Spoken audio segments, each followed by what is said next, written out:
So, hi, this is Tom Arbuthnot. I'm here at Ignite 2017 and we're on the Verba stand. And Verba do all modalities recording for Skype for Business. And I'm here with Jim. Jim, do you want to introduce yourself? Hi, Jim Rusch. I'm a pre-sales engineer with Verba. Been with the company about two and a half years. Cool. Yeah. So we've spoken to Verba before. So just to recap, Skype Business Server, you guys do voice recording, video recording, that kind of thing? Yeah, voice, video, IM, polling, screen sharing. The easier thing to describe is probably what we don't record, and it's really, at this point, OneNote sharing. It's all the other modalities we can capture. And if someone is really interested in OneNote, we're happy to look at it. Not a lot of interest there right now.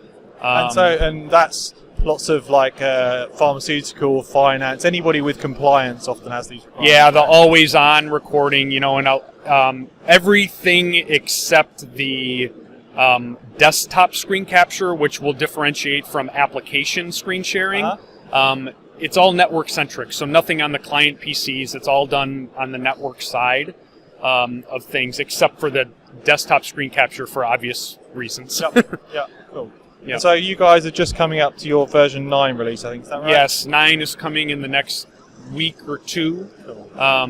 And, we've got some infrastructure changes around that, fully migrating from 32-bit to 64-bit. We kind of had different pieces were there. Now we're going to be full 64-bit across the platform. And the impact of that is, so we've got Verba in a few customers at Modality, so that's about big scale, isn't it? Yeah, it's certainly prepping for scaling, and then, there's just, Java moving from 32-bit to 64-bit. It is really about getting ready to scale for cloud-based applications and our own offerings and those types of things. Cool. Yeah. A couple of other new features I saw. There's something about contact list blocking. Yeah, so that was, I had said it's easier to describe what we don't do. Obviously, people like to throw new things at us, and one of the things was we do presence blocking now.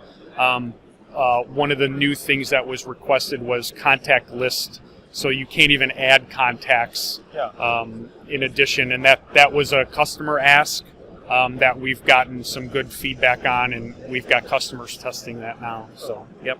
And the other thing I saw was transcribing the recording. So we've had speech analytics for a while now, and that's phonetic searching, and we've had some success with that. But getting more into the banking and financials, the compliance markets, they want to dump things to compliance archives, so they want the speech to text transcription. Yeah.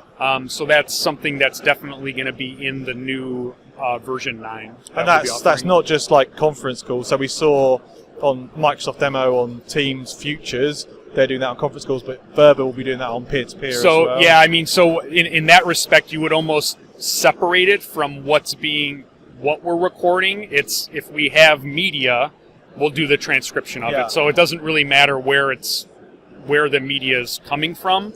It might be ingesting from something else, and then we can transcribe that. And then, we can export that to EMLs to different compliance archives or whatever consumption. Obviously, you can do the search and playback and inspection within Verba, but then we have integrations with a number of compliance archives as well. Cool. And if people want to know more about Verba or what you guys are doing, what's the best thing? www.verba.com, and then if you want a little more technical, I would say start at kb.verba.com, and then you can obviously reach out to any of our sales contacts or anything. Great, cool. Like that. Thanks for the time, Jim. Thanks a lot. Appreciate it. Yep.